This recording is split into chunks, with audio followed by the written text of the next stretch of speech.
Buenas tardes a todos.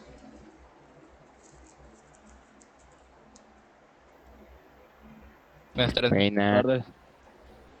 Buenas tardes. maestra.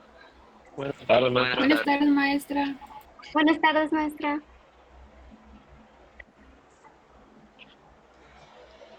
Muy bien. Antes de empezar con la clase del día de hoy,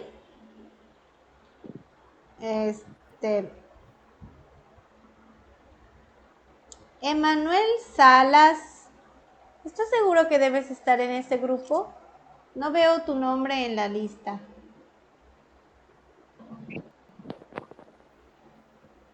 Sí, maestra, es que hubo un problema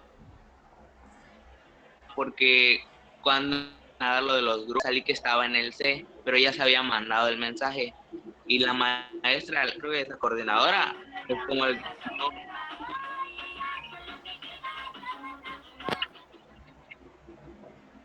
Ah, entendió que como entendió que no tenía grupo, pues me acomodó en el D, pero pues yo ya estaba en el C y ya se había hablado con el tutor, el maestro Vittorio, y pues ya me habían puesto todos los links de las clases y todo, y me borraron del C, de las clases, y luego hablamos con la que ya está en el C y está en el D, y pues me dijo mi mamá pues que lo dejen en el C, y pues ya hablaron y según ya debo de estar ahí estoy mandando mis tareas y todo. Porque ok. hasta los links me mandaron de los dos grupos. Ah, sí, de hecho te tengo en la lista del D. Sí, salgo en los dos grupos, pero solo en el C estoy mandando tareas, pues porque no voy a hacer de dos. Ok, está bien. O sea, de todas maneras, conmigo no afectaba porque pues yo le doy clase a ambos grupos, pero ya cuando es que estés en otro grupo que no es mío, entonces ahí sí hay detalle porque hay que resolver esa situación primero.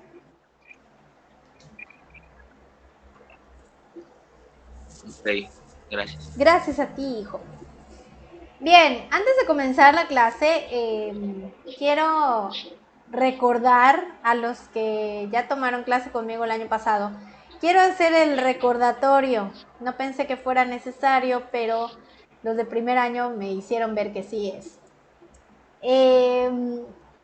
Los que ya tomaron clase el año pasado conmigo saben que yo puedo ser muy tolerante con ciertas cosas, pero con lo que no soy tolerante es con los plagios. Resulta que me topo con trabajos iguales en una actividad en la que pensé que no vería esa situación, sin embargo ocurrió.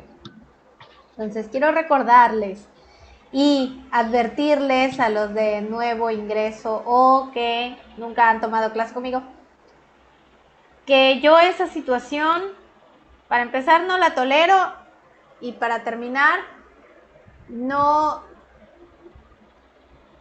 soy condescendiente aunque admitan su culpabilidad o el hecho de que sean demasiado buena gente.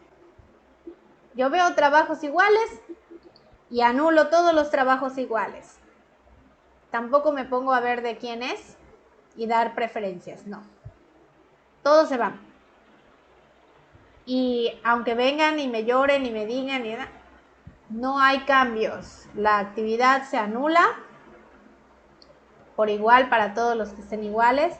Y también cuando son sacados de internet y no deben ser sacados de internet, o si estaba permitido pero no está referenciado correctamente, etcétera, etcétera.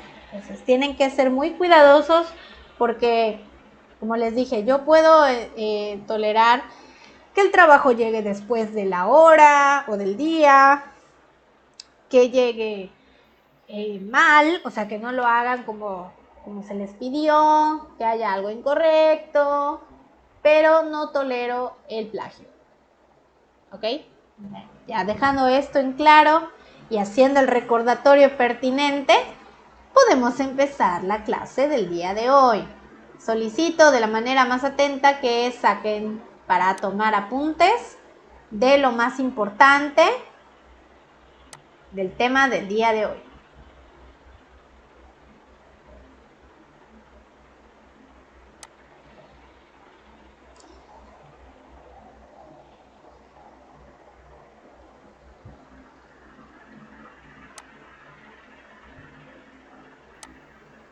calificaciones.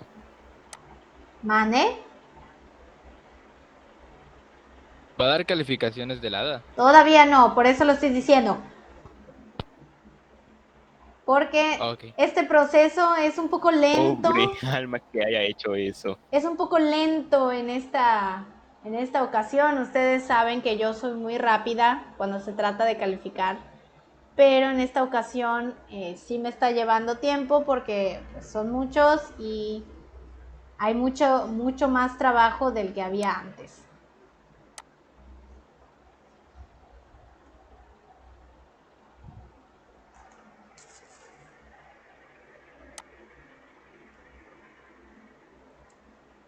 ¡Ay, no! ¡La rechacé! Si alguien ve a Yuremi, díganle que fue mi error, que lo intente Ouch. de nuevo.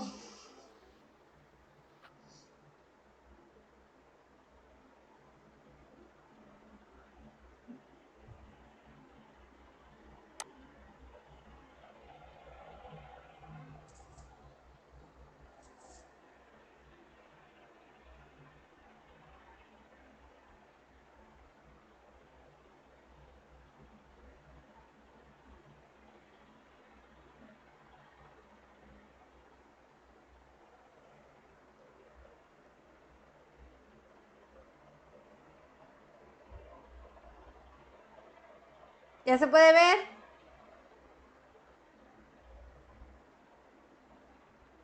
Sí. Sí, maestra. Sí, maestra. Muy bien. Maestra, Mande. Ahí está. Ya volvió Yuremi.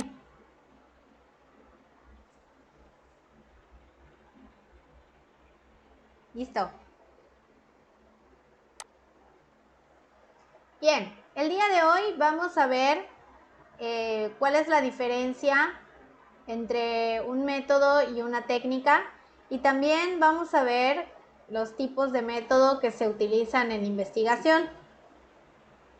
En la clase pasada que tuvimos en vivo, vimos que era un método. ¿Alguien me puede decir qué es método?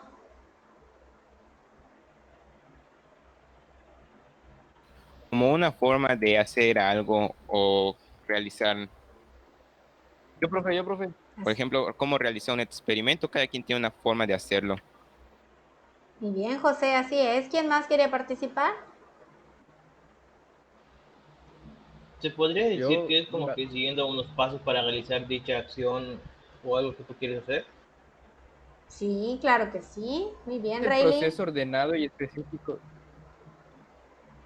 Sí, Emanuel. Maestra, El método puede ser como llegar a un resultado.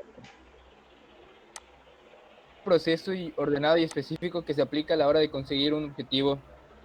Muy bien, Emanuel. Jaime, ¿qué estabas diciendo? ¿Qué método puede ser como para llegar a un resultado o un fin determinado? Sí, para eso sirve. Pero ahí no me estás diciendo qué es. Ah, ok. La forma para hacer algo, o no ser, hacer, Justin.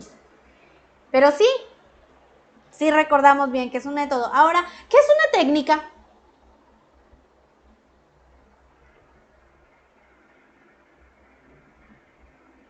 Es como en lo de Tu manera de artística, son realizarlo. diferentes técnicas para pintar. Son como, ¿cómo decirlo?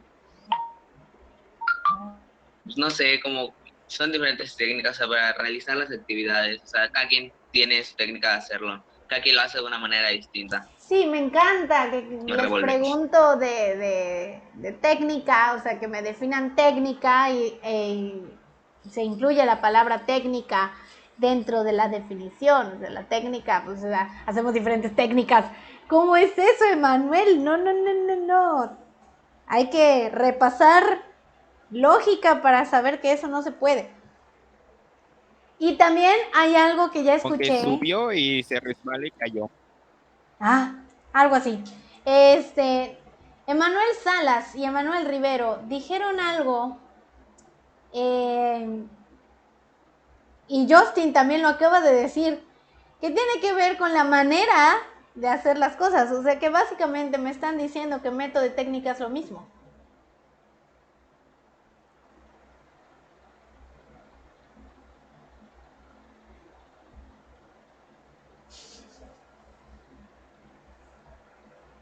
Interesante respuesta. Entonces, Profe. a ver, Emanuel, dime. Rivero. No método, métodos son los pasos que tienes que hacer, ¿no? Para realizar algo, Sí. el procedimiento. Sí. Y la manera en lo que tú haces el método o el procedimiento, ya que es tu estilo y es tu manera de ser.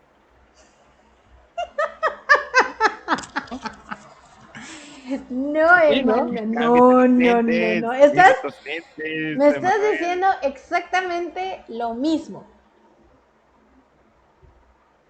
No, No, tampoco, Justin. uno es la Maestro, manera. los lentes que tiene no le están ayudando. Los Ah, lentes que tiene no le están ayudando hoy. no, déjenlo.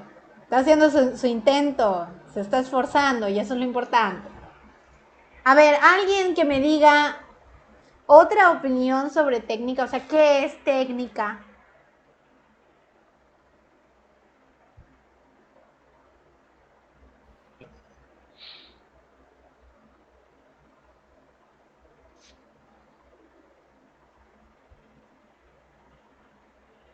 Rayleigh, ¿con quién hablas?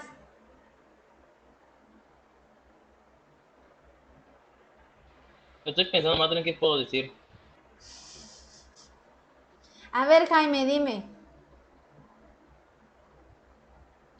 Bueno, lo que yo investigué es que es el conjunto de puntos y reglas y normas o protocolos que tienen como un objetivo obtener un resultado determinado y efectivo, ya sea en el campo de la informática, las ciencias, el arte, el deporte, la educación o en cualquier otra actividad. ¿Ok? ¿Y eso en español es? Sí, es todo, maestro. Sí, ya sé que es todo, pero ¿qué quiere decir todo lo que me acabas de decir?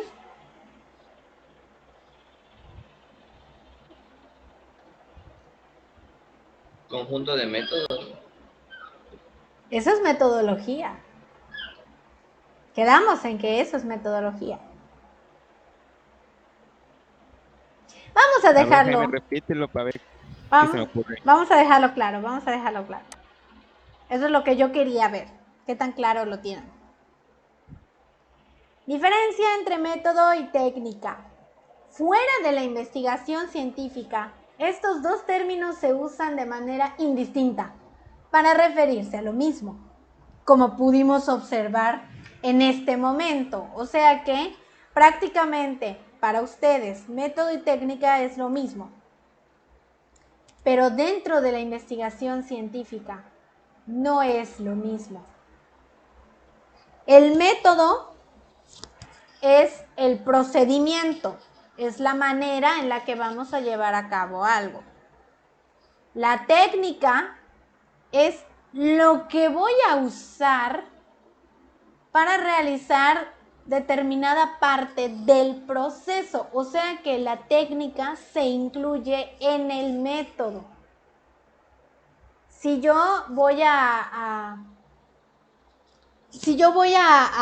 cocinar huevo, el método para cocinar huevo, pues es que yo tenga mis ingredientes primero, luego mis utensilios con los que voy a cocinar. Después, digamos que preparar de alguna manera los ingredientes o mezclarlos o lo que vayamos a hacer, cocinarlo, servirlo, comerlo. Punto. Ese es el método. Ahora, la técnica puede ser que yo para cocinar los huevos, si voy a hacer huevo revuelto, pues yo lo rompa y lo tire directamente a la sartén y luego ahí lo revuelvo. O puedo ponerlos en un plato hondo, batirlo y una vez que esté batido lo meto. Eso es técnica. A eso se refiere la técnica. Entonces vamos a ver dentro de la investigación científica la diferencia entre método y técnica. Que está aquí. O sea, aquí vemos que en los métodos yo puedo usar el método de observación, el de interrogación para medir y método de análisis de documentos. Pero por cada uno de esos métodos yo tengo diversas técnicas que me van a ayudar a cumplir cada parte del proceso, cada parte del método. En el caso de la observación, primero tengo la observación directa, luego la observación indirecta, el registro de datos a partir de esas observaciones, procesamiento de los datos que registré, elaboración de listas de control y utilización de listas de control. Todo eso es parte de el método, que son las técnicas que utilizo para hacer el método de observación. En el de interrogación vemos que están las encuestas, los cuestionarios y la entrevista personal en profundidad, que yo esté hablando con la persona en lugar de darle algo para que me conteste, pero eso es una técnica para que yo interrogue a la gente. En la medida, pues tengo la elaboración de pruebas o tests, técnicas de escalamiento, técnicas estadísticas, técnicas proyectivas, técnicas sociométricas. O sea, todas esas técnicas me sirven para que yo consiga datos que sean medibles. Y en el de análisis de documentos, pues el análisis del contenido es parte de la técnica, compilaciones estadísticas y registro de notas. La diferencia debe quedar clara cuando estamos hablando de investigación científica. El método es el proceso y la técnica es lo que hacemos o lo que usamos para cumplir con las partes del proceso. En los tipos de método. Aquí vamos a ver varios tipos de método, pero los más utilizados para la ciencia están muy relacionados con lo que vimos en pensamiento lógico y crítico. Entonces, si en esa materia les fue horrible, piensan que es una asignatura horrible, pues vayan cambiando de idea porque la necesitan para esta asignatura. Se le fue la luz a Ángel Rincón. Tiene que notificarlo su tutor a la escuela para que los demás maestros, incluida yo, lo podamos justificar. Si le pueden decir, por favor, digan. Entonces vamos a ver los tipos de métodos. Empezando con el método inductivo. ¿Quién me puede decir qué es inducción? ¿O en qué consiste la inducción, según lo que vimos el año pasado? Mismo lo intuyes, por así decirlo, como que tú sacas tu propia conclusión de los hechos. ¿A partir de qué? Datos. Pues, de los datos que tú viste o investigaste de todo lo que es. ¿Pero de qué clase de datos estamos hablando? De datos basados en la realidad de los hechos que han sucedido. Ah, claro, obvio. ¿Y la deducción qué es? Sí. Cuando tú piensas lo que puede pasar, ¿no? O sea, por ejemplo, deduzco que si se cae la manzana se va a romper. Es algo que basas en lo que puede pasar. Ahí estoy haciendo una hipótesis. Suponiendo. ¿Y no es lo mismo? No.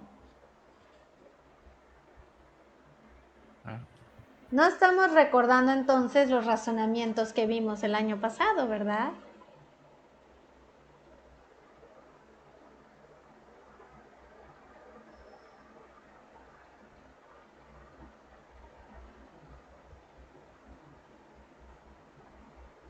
Bien, una inducción es el tipo de razonamiento que va de situaciones particulares y concluye situaciones generales. Y la deducción es que de situaciones generales concluye situaciones particulares. Así de simples son esos dos conceptos. Pero así como son simples esos razonamientos, son complicados cuando hablamos de métodos para investigación científica. Porque pues son de los métodos que llevan un proceso bastante largo para que nosotros lleguemos a la parte de la comprobación de hipótesis en cada uno. Entonces, el método inductivo comienza con que es considerado el método por excelencia de las ciencias naturales. ¿Por qué principalmente de las naturales? Porque en este tipo de ciencias lo que hacemos es observar directamente lo que estemos estudiando y después de hacer nuestras observaciones exhaustivas de casos particulares, entonces formulamos teorías o formulamos enunciados universales para luego desencadenar en una hipótesis que se vaya a comprobar. Entonces, ese proceso es muy detallado y ahorita les voy a decir con lujo de detalle qué hay que hacer paso por paso. Proceder por inducción en una investigación científica ocurre de la siguiente manera. El investigador científico observa y experimenta sin ideas previas sobre los resultados. O sea que yo cuando voy a hacer mi observación no supongo nada, me estoy basando completamente en lo que estoy observando, en el hecho que está sucediendo ante mis ojos. No supongo nada. Formula proposiciones o enunciados exclusivamente sobre los hechos que observa. No voy a hacer nada o no voy a escribir ni registrar nada que no tenga que ver con lo que estoy estudiando. Tiene que ser exclusivamente de lo que estoy observando y de mi objeto de estudio. No puedo hablar de otras cosas que no tienen nada que ver.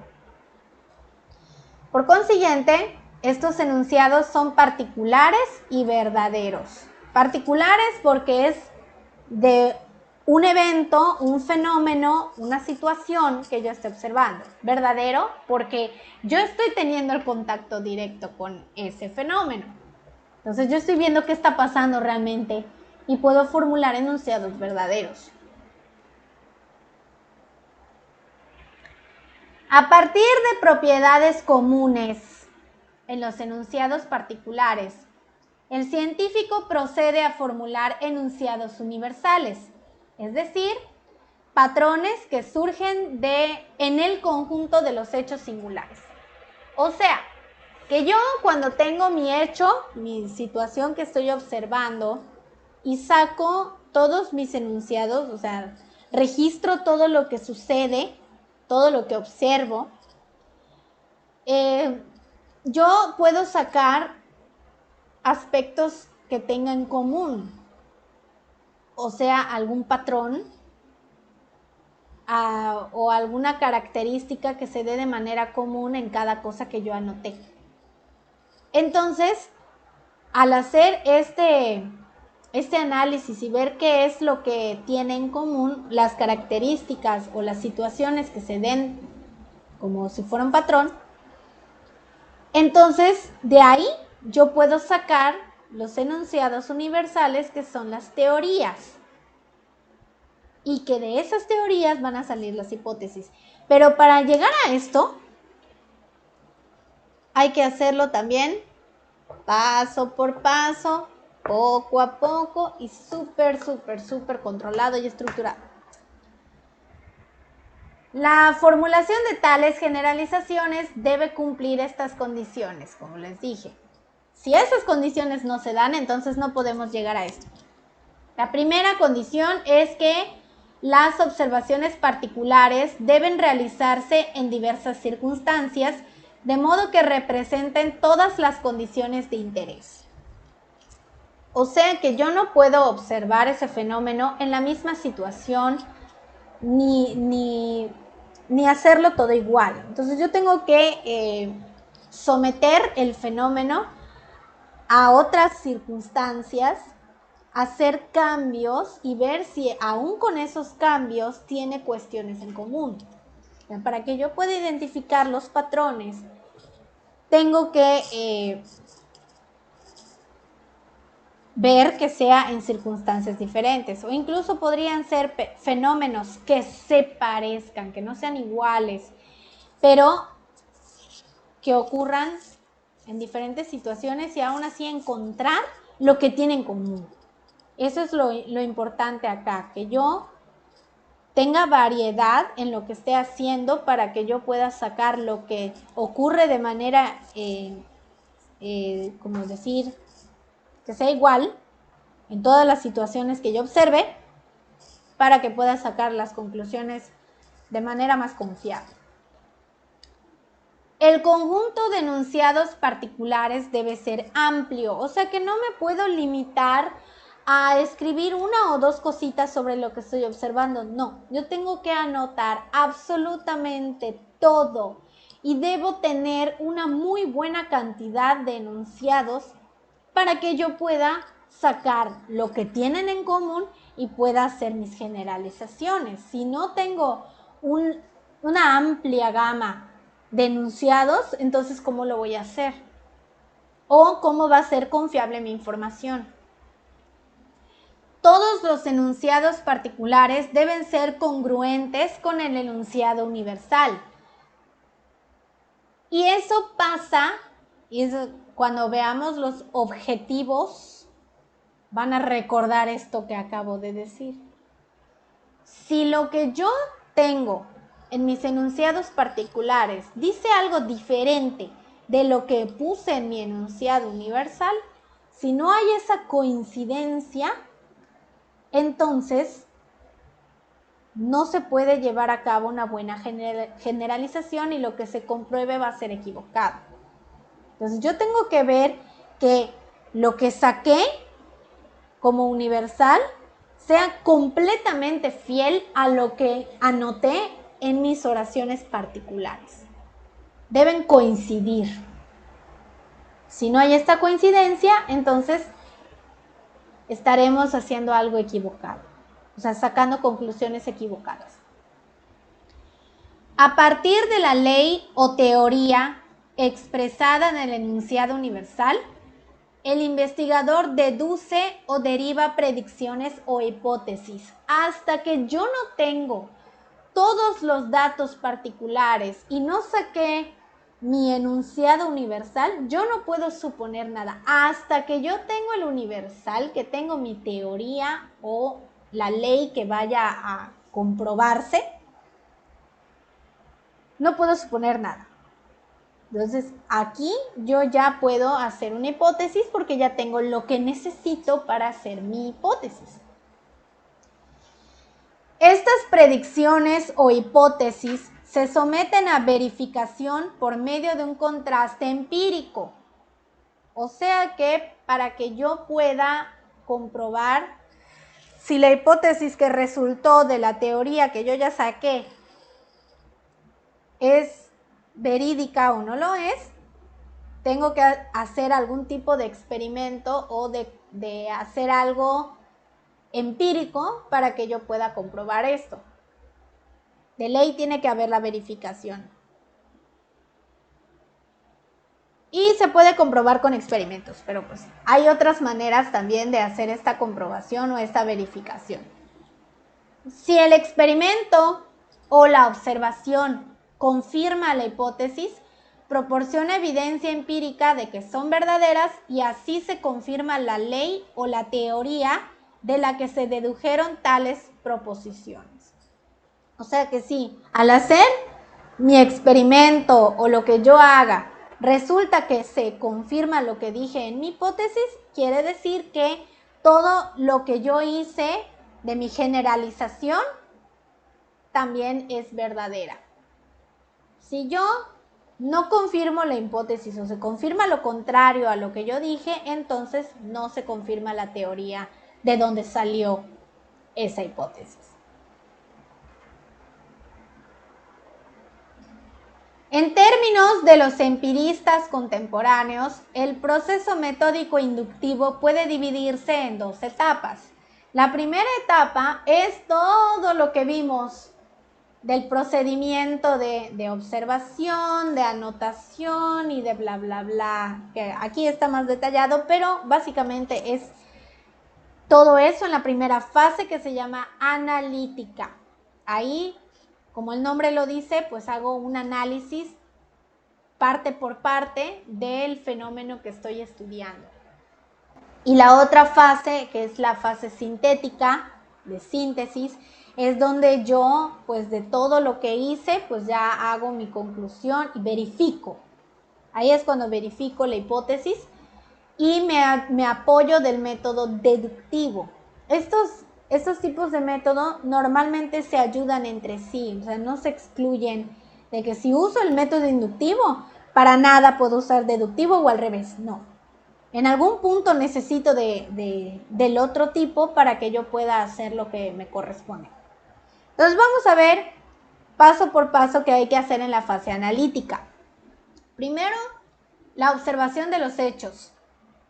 Todo lo que se considere de interés en la investigación tiene que ser observado.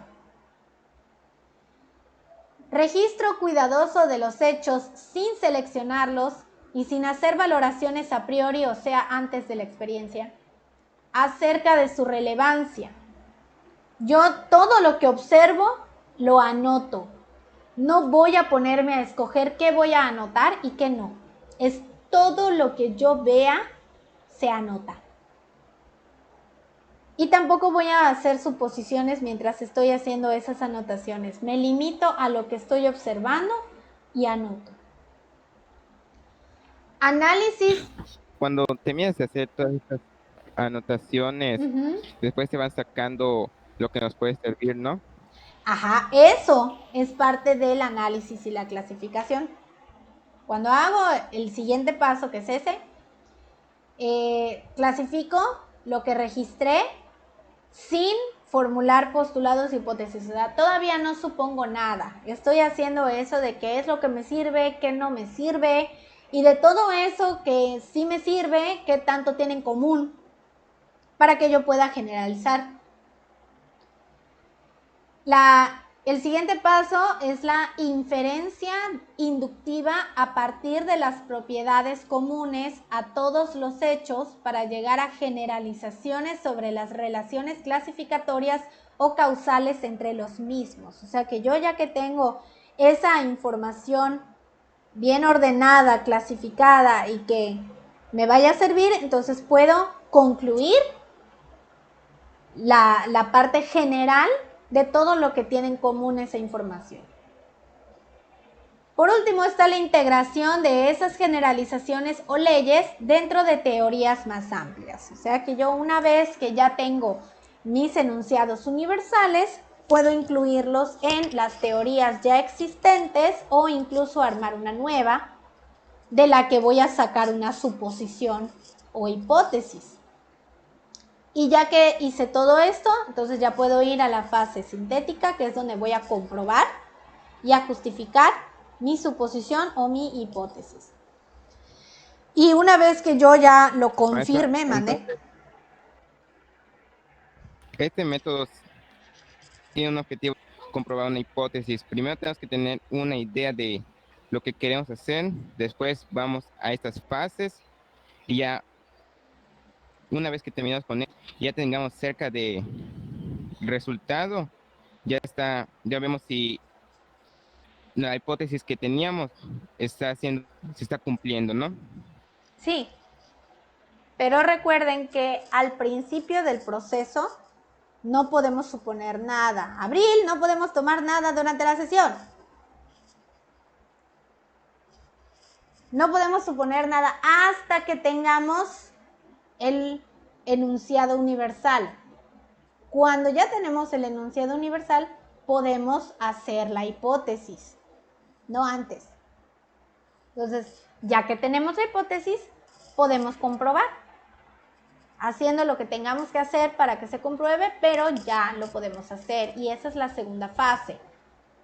Y una vez que se confirma, entonces la teoría de donde salió la hipótesis también se confirma. O la ley, también puede ser una ley. Vamos con el deductivo.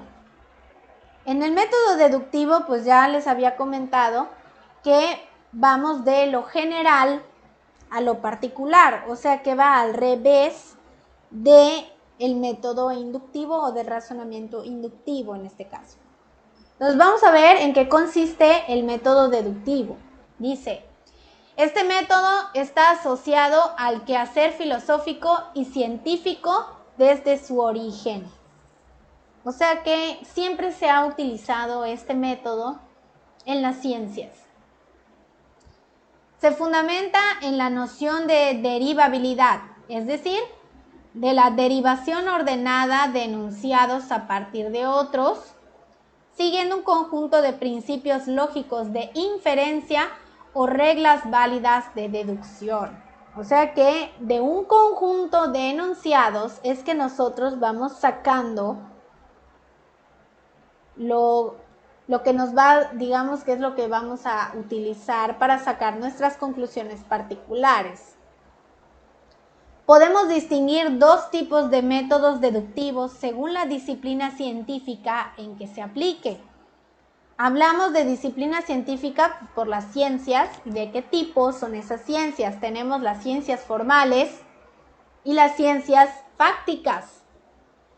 Las ciencias formales son las que manejan contenidos que son completamente verdaderos y que prevalecen por muchísimo tiempo, y maneja el uso de axiomas en las que basa todo lo que han descubierto y demás, que esas son como matemáticas y lógica. Y las ciencias fácticas son todas las demás que no son ni matemáticas ni lógica. O sea, las ciencias naturales, y también podemos abarcar a las ciencias sociales. Entonces, para las ciencias formales, el método que se utiliza es el método deductivo axiomático. Y aquí deja claro que es propio de la matemática y la lógica, aunque también se puede aplicar a otros ámbitos. O sea, no es exclusivo de matemáticas y lógica, pero debe manejar axiomas en los que se base para hacer sus investigaciones y sus deducciones para que se pueda considerar este método. Y el método hipotético deductivo, que lo utilizamos en la segunda fase del método inductivo, que es el anterior, que combinado con la inducción, por eso les dije se apoyan, constituye el núcleo metódico de las ciencias fácticas. Aquí tiene como ejemplo física, química, fisiología y biología, pero no son las únicas, son todas las que basen sus investigaciones en hechos. En especial de las ciencias experimentales, o sea, las que comúnmente hacen investigación experimental. Vamos a ver el axiomático, el deductivo axiomático. Es un modo de ampliar y sistematizar el conocimiento en un ámbito, por lo general en las ciencias formales, para llegar a una teoría axiomática estructurada de manera lógica. El proceso para que nosotros hagamos este tipo de método, pues es el siguiente. Se integra un conjunto de enunciados sobre un ámbito de estudio, por ejemplo, los números, la geometría, la lógica, etc. Estamos hablando de que en el área de las matemáticas, pues hay muchos aspectos que podemos estudiar. Entonces, vamos a tomar uno de esos, pero es el conjunto. Por ejemplo, la geometría. Ahí, primero, pues agarro mi conjunto de enunciados que tienen que ver con la geometría para empezar a hacer este método. Luego, dice que el método parte de conceptos que se consideran primitivos, no definidos. Como ya tomamos el de geometría, pues ahí el concepto, uno de los conceptos que no necesitan ser definidos porque son muy evidentes, es el de longitud. O sea que es cuánto mide cada cosa. Y pues no necesita una explicación porque es evidente. A partir de ellos se derivan principios, enunciados o proposiciones evidentes que no necesitan demostración y se denominan axiomas. O sea que lo que yo vaya a sacar de la geometría son axiomas. Eso es lo que voy a utilizar y en lo que me voy a basar. Emanuel Salas lo sacó el programa. Bueno, nada más que intente volver a entrar a ver si puede y continuar. Nos quedan 4 minutos. De nada, hijo. Entonces nos vamos a basar en axiomas para poder llegar a nuestras conclusiones. Las ciencias formales, en especial la lógica y las matemáticas, y en cierta medida también la física teórica, por eso les dije no es exclusivo de esas dos, pero son las que más lo usan, parten de un sistema axiomático o conjunto de axiomas o enunciados básicos que se admiten sin demostración. Todo lo que vemos en matemáticas es evidente, es verdadero y por eso se llama axioma. En lógica, lo que nosotros consideramos como axiomas son los principios lógicos supremos. Eran 4 y los vimos cuando tocamos el tema de pensamiento. Esos 4 principios lógicos supremos son los axiomas en los que se basa la lógica para sacar todo su contenido.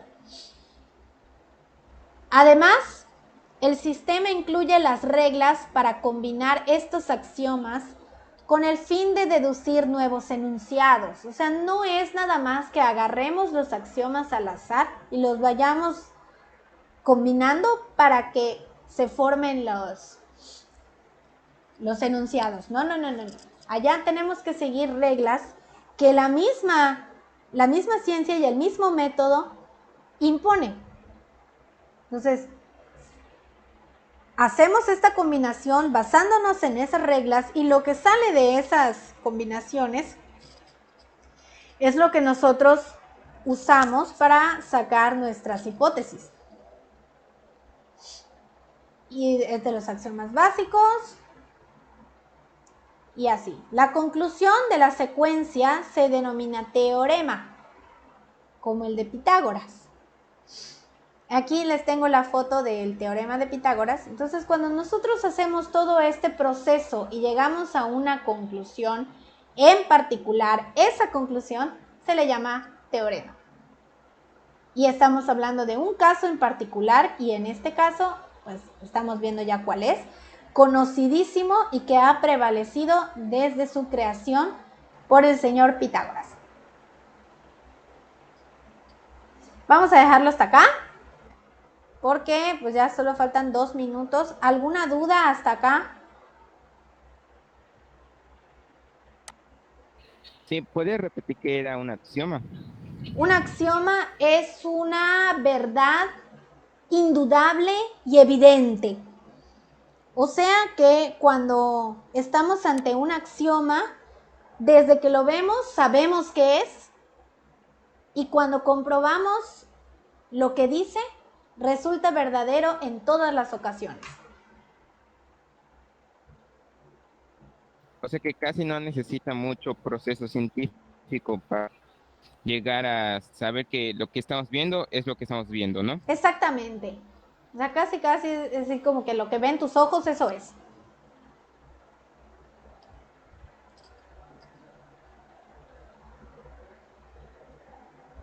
Okidoki. Muy bien, ¿alguna otra pregunta?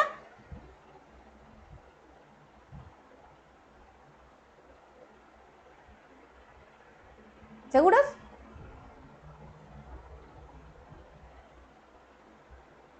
No, Muy bien. Entonces, por hoy hasta aquí llegamos y mañana vamos a continuar con este tema. Así que cuídense mucho, desconectémonos y nos vemos hasta mañana. Bueno, maestra, hasta mañana. Adiós, maestra, que Adiós. tengan buena tarde. Gracias igualmente. Maestra. Adiós. Queremos. maestra. No, maestra. Adiós. Bueno. Dale, maestra, se cuida.